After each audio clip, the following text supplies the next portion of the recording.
Ang sakit 'no, yung hindi ka naman iniiwan, pero hindi ka rin pinipili.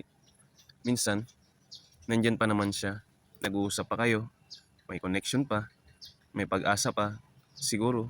Pero sa puso mo, parang may kulang kasi hindi mo maramdaman na ikaw yung pinipili. At ang masakit, hindi mo naman hinihingi yung sobra.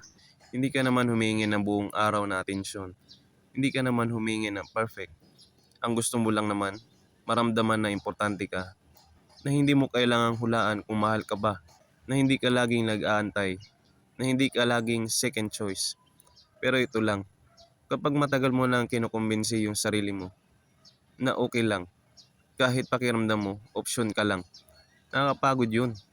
Kasi unti-unti, nagbabago ka, nagiging okay ka na sa bare minimum, masaya ka na sa konting effort, at nagsisimula kang isipin na baka demanding ka lang. Pero pakinggan mo to, hindi ka demanding dahil gusto mong maramdaman na pinipili ka. Hindi sobra ang gusto mong maramdaman na importante ka. At hindi mali na gusto mong maramdaman na may taong sigurado sa'yo. Kasi ang pagmamahal, hindi dapat parang exam na kailangan mong ipasa araw-araw.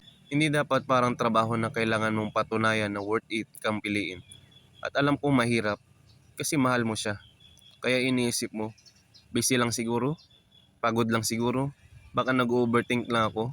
At oo, minsan totoo yun. Pero tanungin mo rin yung sarili mo. Ilang beses mo nang pinatawad yung bagay na paulit-ulit namang nagpapalungkot sa'yo? Ilang beses mo nang binaba yung pangangailangan mo para lang hindi siya mawala? Kasi ito lang, ang taong gusto ka talaga sa buhay niya, hindi ka ipaparamdam na kailangan mong makipagkompetensya para mahalin. Hindi ka niya ipaparamdam na pwede ka lang kapag convenient. At kung pakiramdam mo, option ka lang ngayon, huwag mong agad isipin na kulang ka.